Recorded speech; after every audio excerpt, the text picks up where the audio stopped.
Title 42 was due to end on Wednesday, but Supreme Court Justice John Roberts temporarily stopped its expiration.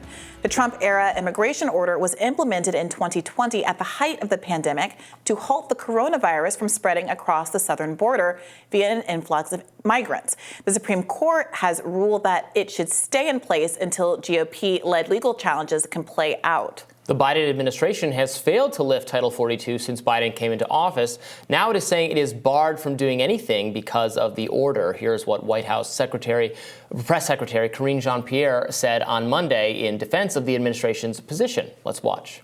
We remained under a court order to lift Title 42. That is a court order. That is a court order that is telling us to lift Title 42, and we're going to comply because we follow the rule of law. But the administration sought to lift it. But it is a court order. But that started by you guys. It was a court order that has been provided to us, and so now we have to comply, and that is we have to comply by December 21st. It is a law that has been put forward. Don't support lifting What Title I'm 42? saying is that it is a court order that has been presented to us that we are going to comply. Until justices make a decision, officials can continue to remove migrants quickly from the U.S. border. So I thought the pandemic was over. Yeah, that is the point. So to be really clear here, the Supreme Court, which has said that the pandemic is over and that's the justification. Well, the Biden administration said it was over. Sure, everybody said. I mean, this is a. But Joe Biden himself said it was over. He was interviewed. Absolutely. He said over as he was walking down, checking out cars. But for the purposes of the inconsistency here, if the Supreme Court uses a justification that the pandemic no longer justifies an eviction moratorium or mask mandates or some of these other things that have gone on, and by the way, is likely to say that student debt relief doesn't pass muster because it's also hinged on the idea of there being a COVID emergency, then it's inconsistent to say that this immigration policy, which is also contingent on there being a pandemic emergency, should stay in place. And it is very odd to see Karine Jean-Pierre take this posture where she seems not want to own the administration's support of ending Title 42, presumably because there is a belief that it will have the impact of allowing more immigrants to come over the border when our asylum system is backed up. People aren't able to get temporary work permits, and there are limited resources to help make this not a humanitarian crisis in cities where people end up settling. Those are all real concerns. The question is, are you avoiding the fundamental problem of needing to make some significant reforms to the immigration process and instead trying to shoehorn Title 42 in a way that's completely inconsistent with your other COVID-era policies? Title 42 just makes absolutely no sense even in this scenario because my understanding is it's designed to, in an emergency, to prevent immigration because maybe the immigrants coming in have a disease we're trying to keep out of the country. Yeah. But that is utterly inapplicable here because COVID is already in the U.S., probably at higher rates or at equal rates. It's not stopping immigrants from coming, is having no effect whatsoever on the spread of COVID. None.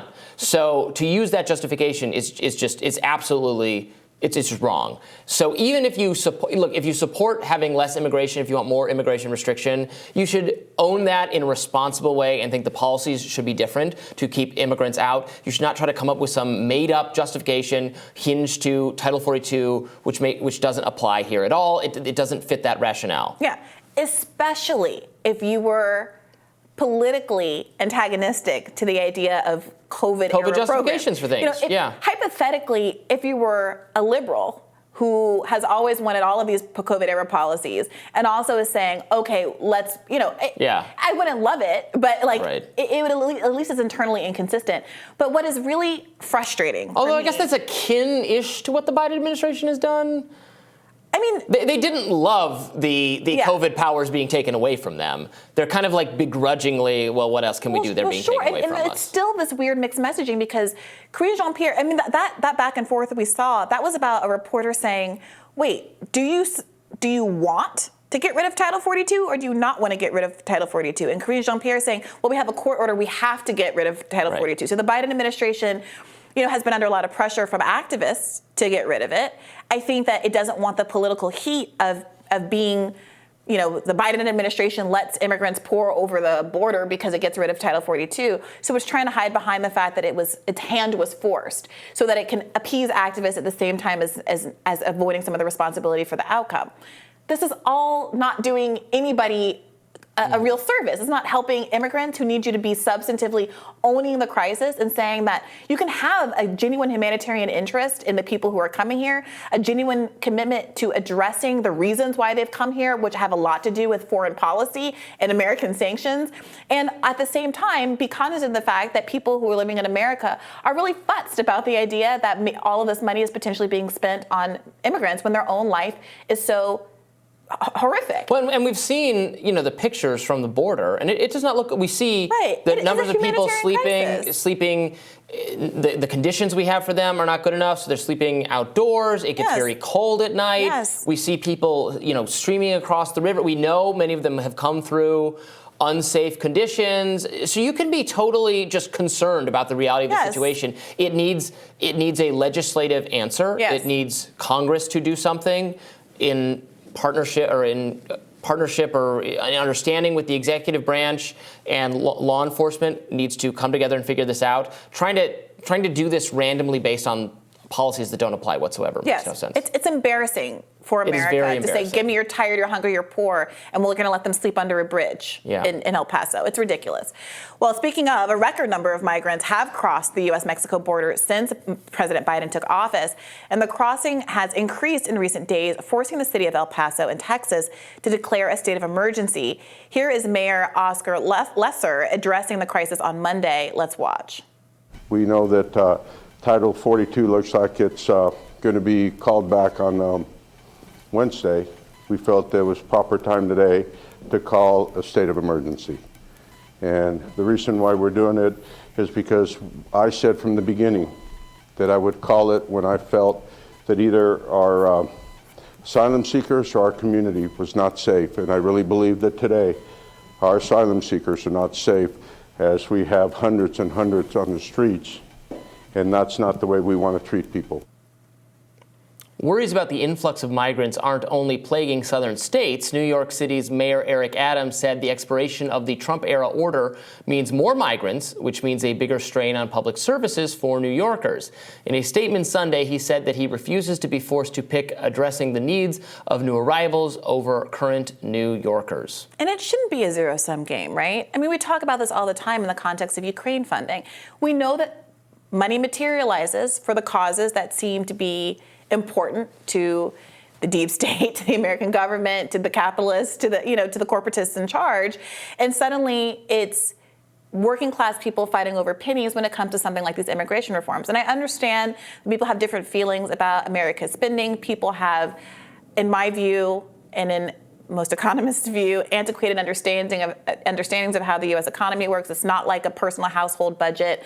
We do have the fiat currency. We are able to print money, and we do it all the time for projects that I would argue don't have the same humanitarian draw as something like this. But a decision has to be made as a nation.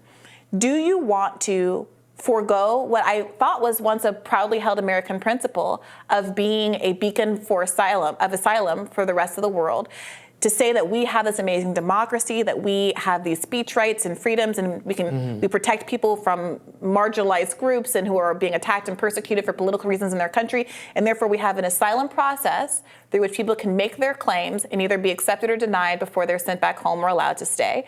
Or do we want to say all of those principles go out the window? We can't fund a better asylum process. We're just going to ship people back home because we're not actually the richest country in the history of the world, and we don't have this value anymore. Well, and speaking of things most economists believe, and most conservatives or Republicans used to believe this as well, that generally speaking, permissive immigration policies are good for the economy because immigrants, they contribute here, they work. They make the price of goods go down. They provide services. It's good for the economy. Artificially restricting labor, just like artificially restricting lumber or bricks or steel or anything else, that would hurt the economy. It hurts the economy with labor too.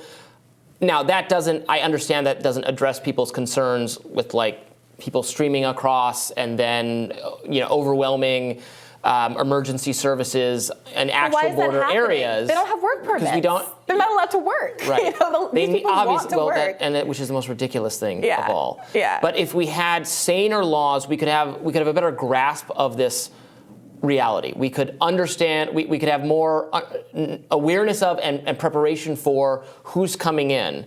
If we could make it easier and then controllable, because this is what you do, and we don't have everybody just show up and then claim asylum, and then we lose track of you, and then it'll be forever until we process your claim.